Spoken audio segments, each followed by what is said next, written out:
Digital multimeter.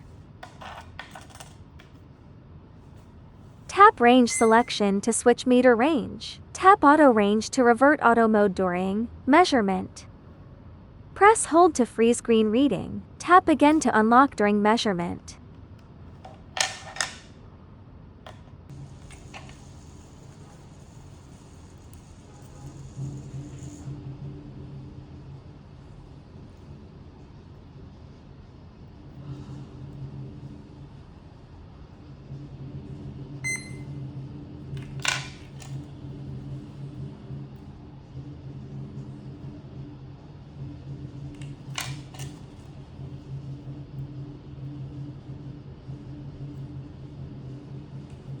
Press difference button during measurement. Unit saves current reading, shows red differential value with diff mode indicator.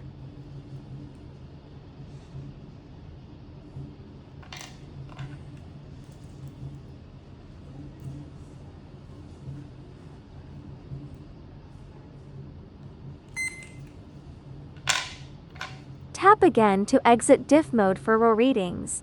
Diff works with hold function. Combined mode shows yellow readings.